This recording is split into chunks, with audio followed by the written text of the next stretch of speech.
तालुका जुन्नर येथे मोठा भीषण अपघात घडला।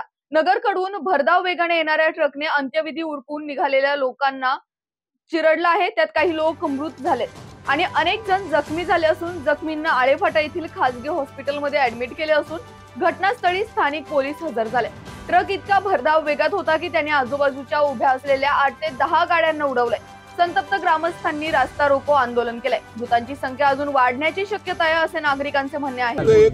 कारण की काय त्या गोष्टी करायला आम्हाला वेळ द्या बघ। आम्ही सहकार्य आहे, आम्ही कोणाला अजून कुठल्याही माणसाने आमच्या गरीबाची गाड्या घोड्या गेल्या तेवढे। खूप मोठी गोष्ट मागणी तुमची खूप मोठी अशी काही आहे आणि ती लेखी स्वरूपात दिल्यावरच पूर्ण होईल। अहो ते नाही केलं ना तरी मी त्यांना अनुरोध करून घेतो।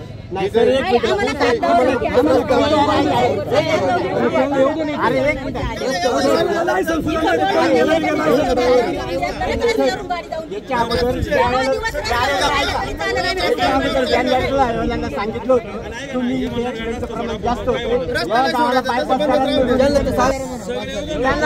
मागणी आपली कधी 16-14 साली तेव्हाच बायपास करा म्हणून सांगितलं होतं।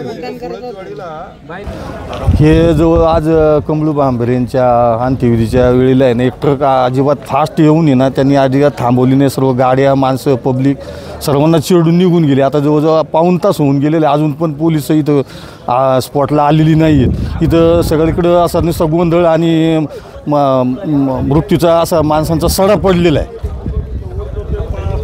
ना। जवळजवळ 4-5-6 गाड्या ठोकल्यात आणि मोटरसायकली तर 4-5-6 गाड्या ठोकल्यात। एवढ्या गाड्या ठोकून सुद्धा त्याचं स्पीड कमी नाही झालं। तो जवळजवळ थांबायला 1/2 किलोमीटर लांब गेलाय। म्हणजे गाडी वेगाने होती गाडी आणि मोठ्या गाड्या 4 व्हीलर गाड्या सुद्धा उडून गेल्या। तू म्हणजे एवढ्या जोरात होत्या की ते देव करो आणि त्या 2 4 व्हीलर मध्ये आल्यामुळं कमीत कमी 50-60 लोकांचे प्राण वाचले, नाही तर त्यांनी सगळ्यांना उडवत नाही। 3 4 व्हीलर आहेत। 3 4 व्हीलर त्यांनी कमीत कमी 200 ते 300 मीटर घसरत नेल्या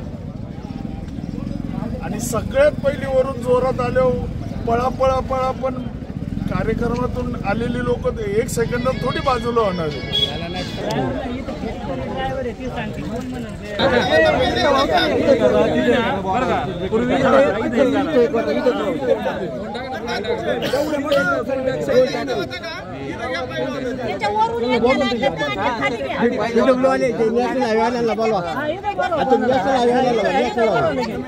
गाडी जाऊन देऊ ना।